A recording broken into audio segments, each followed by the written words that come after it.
Welcome, Jeff Hobbs. How are you today? I'm doing very well, thank you. Good. It's a pleasure to have you on the show today, and I'm so excited to dive into Vesta and Her Children. I'm looking forward to the discussion. Awesome. Okay, I can't wait to hear all of your answers for these questions. So let's start with my first question. And it is, let's start with your pen name. Why Marcia Twain? What inspired the alias, and how does it relate to the themes of Vesta and Her Children? Thank you for asking.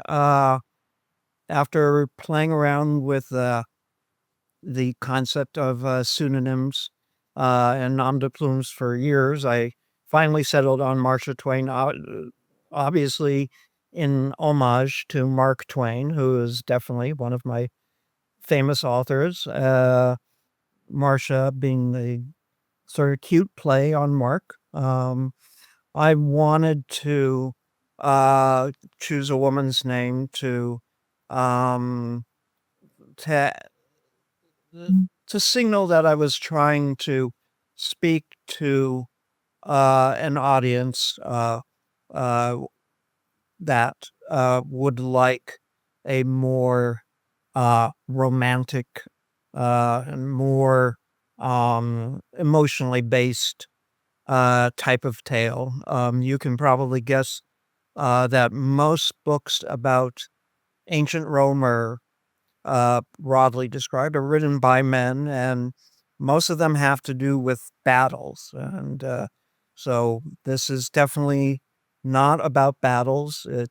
There is one battle in it, but it is about really Vesta and her relationships and her trials and tribulations as a senatorial wife in the final days of ancient Rome. I love that because, yeah, that's true. I don't know if I would necessarily see a Rome book and think, oh, this is a book for everyone. It's going to be like, oh, this is battles and blood. And Right. so I love that Mhm. you did that. Okay, my next question is, before we move on from the Marcia Twain thing, do you have any plans to write in the fantasy or sci-fi space under Marcia Twain name again, or maybe even another alias? That's a good question. And I have been thinking about sci-fi.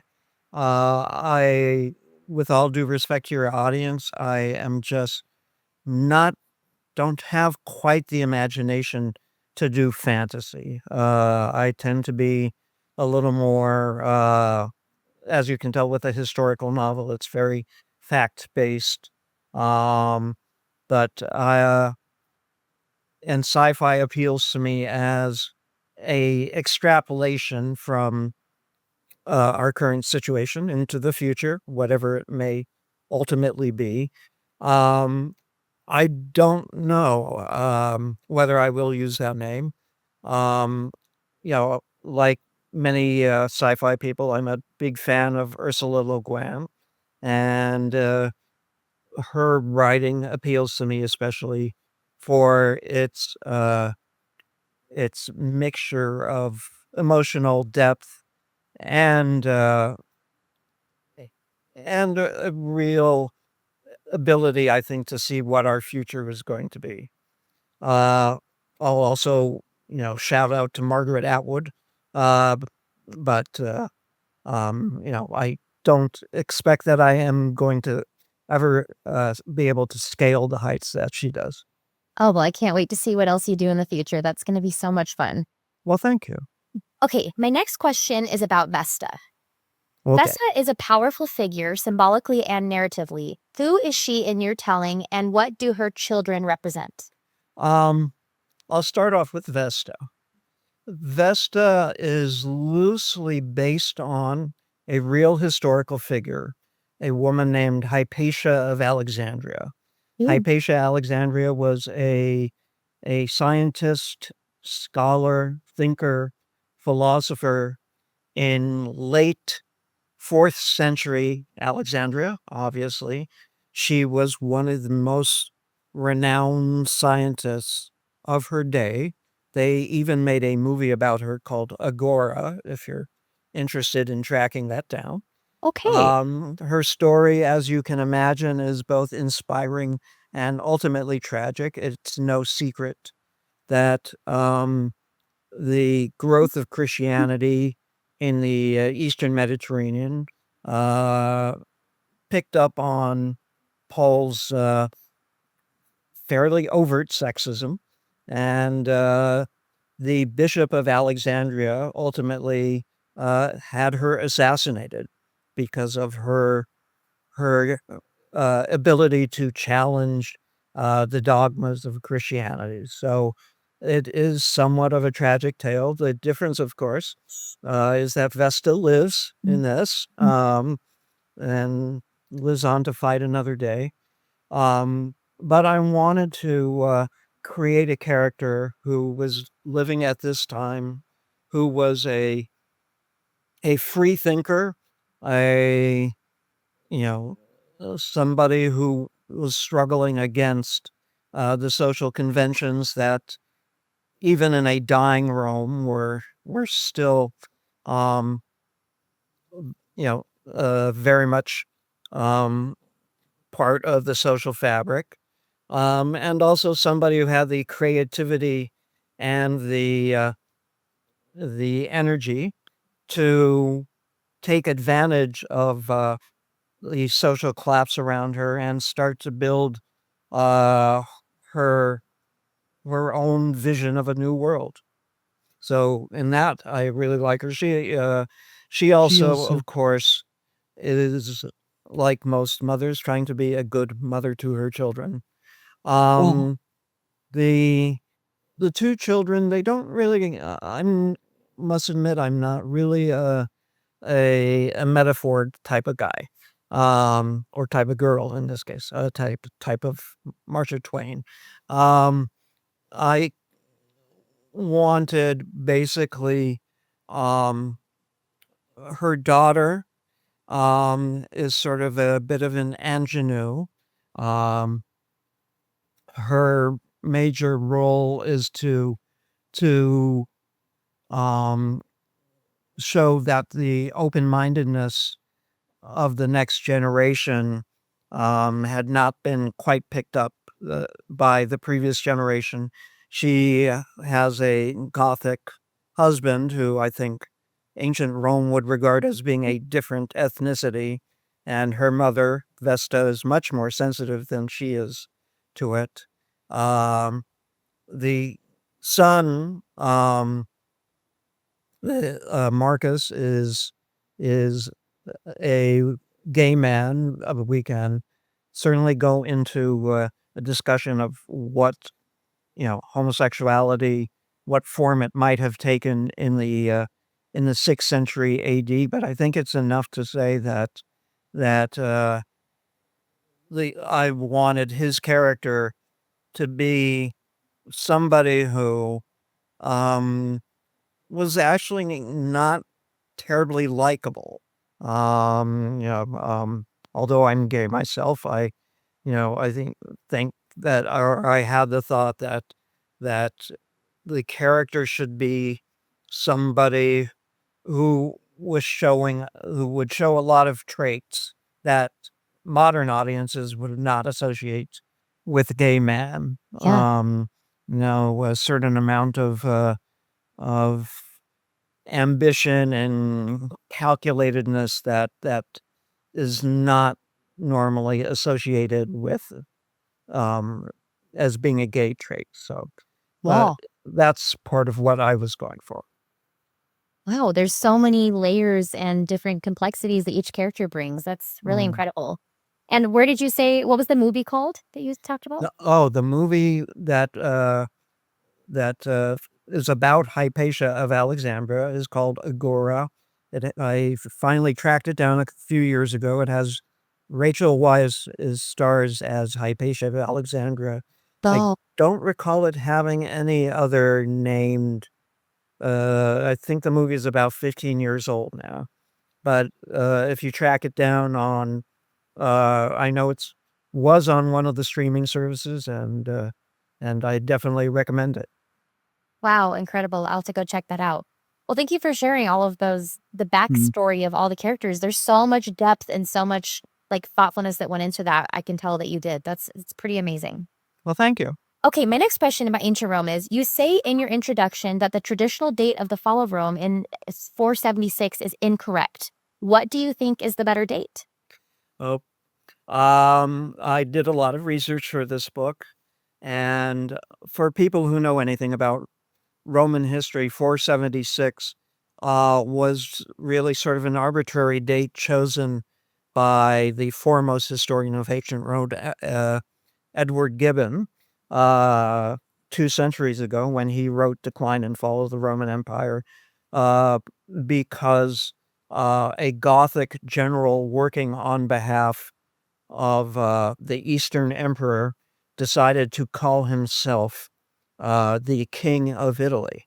So it was a nomenclature change. But in my research, I found that at the end of year 546, beginning of really New Year's of 547, uh, the the Ostrogothic king Totila, when he captured Rome, he completely evacuated the city. So for 3 months, the probably the first 3 months of the year 547, Rome was as deserted as it was that the day that a human first set foot there. So it was completely emptied of population. So if you can imagine it, and I tried to for the book, um, I created a Rome in which it was not dissimilar to all the sci-fi post-apocalyptic cities you see, Yeah. completely devoid of humans, given over only to the animals. And if you consider the founding of Rome and the complete desertion of Rome to be bookends, I think that actually could be considered a better date for the fall of Rome. The Eastern Empire continued, of course. Wow, so interesting. I would have never thought about that. Mhm. Wow. I mean, obviously, it's of great interest to people who are interested in Roman history, and I will say the book was written partially for didactic purposes, to enable people who have a curiosity about the fall of the Roman Empire to learn about it in a easily digestible manner. The Right. stories and romance and blood and violence and chicanery and all sorts of things. That's amazing. Well, have you seen that trend on social media over the past couple years of like how often when females were asked their male friends or whatever, like how often they think about the Roman Empire and they'll be like, "Oh, at I least did see that. In fact, there was an SNL skit about that. Oh, So, I missed that one. oh, they did a little song, I think. I forget who the star was that night, but if you look up, um, "Men Think About Rome," Yeah. SNL, that will It'll pop pop right up. up. Okay, you've given me lots of homework to do after this. Well, that's so fun. That's like so it's coinciding with what is happening in the world right now too. So let's keep talking about Rome a little bit. Um, my next question is, were there any surprising facts about late Roman culture that completely changed how you approached the book? Yes, as a matter of fact, I think the biggest surprise to me was the pervasiveness of strongly held variety of religions. Although we take here in the year 2025, the story goes that by the time of the fall of Roman Empire, um, Christianity had emerged triumphant. Um, that is not actually the case. And so part of what I tried to work into the book was the wide diversity of religious belief and the concern of the religious figures, the soon to be Pope Pelagius is a major figure in the book, a romantic interest of Vesta, as well as a confidant of Emperor Justinian of the Eastern Empire. Um, Justinian and Pelagius were very intent on pushing forward a Christianity that had not really triumphed at all. There was Zoroastrianism and Judaism, Samaritanism um, were all part of the religious mix, and uh, even worship of the pagan gods was still going on out in the country. So the the religious diversity and and the conflicts around trying to establish Christianity or solidify its hold on the former Roman Empire is a major part of the story. Wow. Well, that kind of just goes coinciding with my next question I have about Rome too is Mhm. what was happening in Italy and the empire at the time the action was taking place? The most important thing to know about what was happening is that um, there had just been a plague that wiped out almost 40% of the Roman Empire's population. Numbers differ. I will say it was enough to completely depopulate the Italian peninsula and really created the situation in which the invasive wars could occur. Mm. Because when the various Gothic legions invaded, they found not too many people there, so it made it a lot easier to take over or to establish themselves. Um, and it also gave Justinian a a opening to try and take Italy back for what for the Eastern Empire.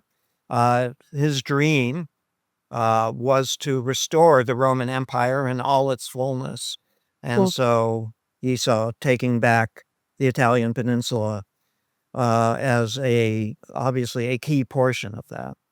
So we have war and plague going on at the same time, and the result of which, because they had thousands, I shouldn't say thousands, they had probably upwards of 30 or 40 major battles, which were all indecisive. And obviously, each time there was a battle, more and more soldiers died, Mm. more and more peasants died, more and more people fled to get out of the way of the war. So by the time our story ends, there's really nobody left in Italy. That was really a remarkable fact when I finished it. And that's sort of why we say the Dark Ages began then, because Italy had become so depopulated. Yeah. Wow. Well, I think you might have convinced me to be one of the men who think about the Roman Empire all the time now. I have lots of new things to think about and research. I want to go do deep dives right now. Well, thank you. I appreciate it. Uh, I will say for people who do have an interest in Rome, this is sort of I mean, Edward Gibbon and the modern scholars who create that, who have written about the fall of Rome and its follow on and its knock on effects, as they say. Um, they obviously are scholars and they write in a scholarly manner. This is a way of that if you do have an interest in Rome and want to read a story about a woman struggling against uh, sexism, and I should say also um, to follow her heart in a romantic entanglement with the Ostrogothic king, who, of course, happens to be young and handsome because you can't have a king who's not young and handsome. So there is a little bit of a fairy tale quality to that. Um, Vesta is, of course, purely fictional. The Gothic king is a actual historical figure who would have been about the right age to interact. I will say Vesta, when she meets the king of the Goths, I she's about 45. He is about 29. So there is an age difference, which makes a very interesting dynamic. And of course, he's busy fighting wars. So another aspect of this is how they try and carry on a meaningful relationship uh, while he's absent most of the time. Wow. Okay. Well, that actually is a perfect segment for my next segue for my next question, which is there are strong undercurrents of gender, power, and legacy in the book. Was that intentional from the start? Um, certainly gender.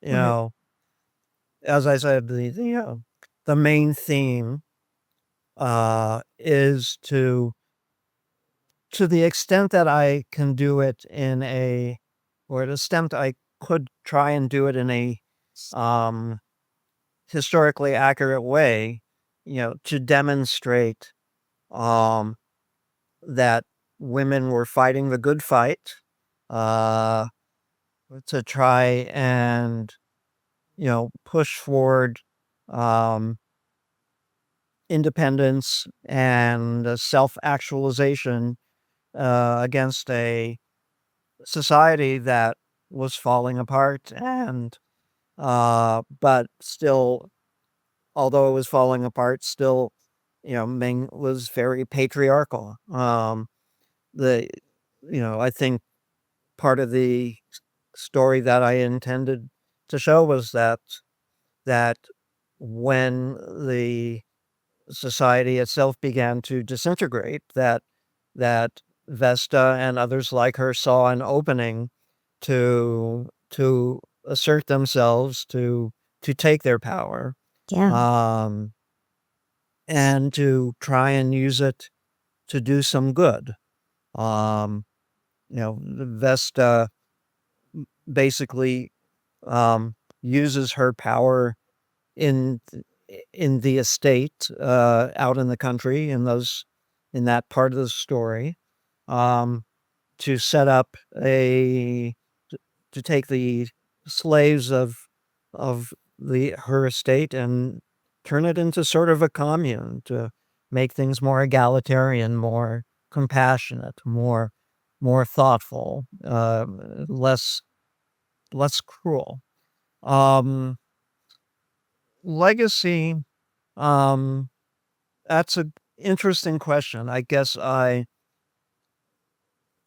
think about it more in terms of the Marcus story. Marcus, as you may recall, is the gay son who, not to give away the give away the plot, but turns out to be um, not the son of his father. Uh, and it turns out his real father has been watching over him and guiding him and trying to push Marcus in remake Marcus in his image. Uh, and I suppose that is somewhat of a legacy. Um, that perhaps legacy in the terms that you're thinking about. Yeah. Well, while we're on the subject of Marcus, Marcus seems unlikable in some ways, although he redeems himself ultimately. Was that intentional? Yes. I'd say, first of all, and most importantly, it was to give the story a happy ending.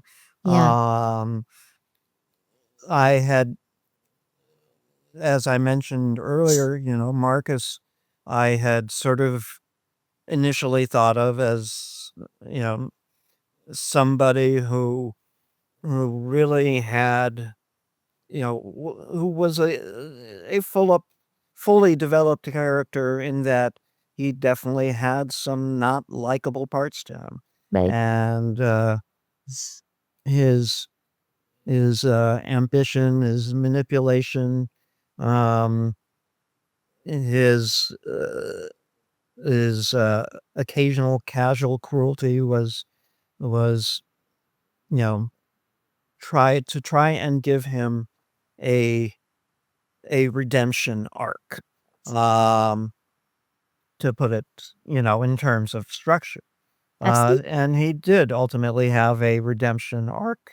Um, his romantic interest, um, arguably, I'd say it was my intention to have that his encounter with real romance, Mhm. um, have a transformative effect on him.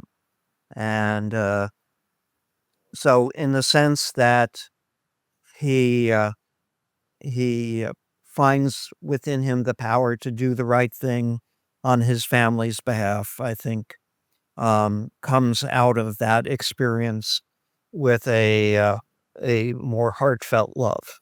Yeah. Okay, I have just a couple more questions left. One of my questions is going back to Vesta. What is Vesta's primary conflict? It seems like she has a lot of antagonists. She does have a lot of antagonists, and um, as with most developed characters, one of her antagonists, of course, is herself, because all bright people, have moments of self doubt. But the biggest antagonist, which we haven't mentioned, is that because the story arc takes her out into the country, um, to a family estate to avoid the ravages of war, she encounters the local bishop. And earlier we talked about how Vesta was based on Hypatia of Alexandria. Okay. Likewise, the bishop is based on Hypatia's antagonist, Cyril of Alexandria, Bishop Cyril of Alexandria. Um, the bishop is he's pretty much of a scum, and he his major uh, sin is that he uses his power as a bishop to be a serial rapist, and so definitely not a good guy. Mhm. Um, and he sets his sight on Vesta's daughter, Constantia. Uh, so she has to defend her against him. Uh, s- and it turns out, not surprisingly, that he is also greedy and sexist and not above using violence to achieve his aims. Uh, so that is one of the um, her biggest single antagonists. Mm. Uh, I mentioned Pelagius, the man who would be pope. This is a old lover of Vesta. Uh, and Vesta has a very complex relationship um, with him, because on the one hand, he is somebody else who tries to be a forward thinking person, but only in fits and starts. Um, and finally, um, Honorius, her husband, which we haven't talked about yet, um, is somebody with whom she is. is constantly trying to find a separate piece. Her I'll say her marriage to Honorius, um, like most marriages of the upper classes then and now, was arranged. Uh, Her husband, Honorius, is in love with her, but she does not return the favor. And that has always made her anxious and a little guilty, but also somebody who is looking for an escape, which she often finds with Pelagius, who, because he is second in line to be pope, um, or he's next in line to be pope, um, because of that, he's obviously not available to be married, and whatever they do, they have to do in secret. So she has, as we would say, a lot of balls in the air. She has a lot of things she has to worry about, and all the while making sure her daughter stays out of this bishop's clutches.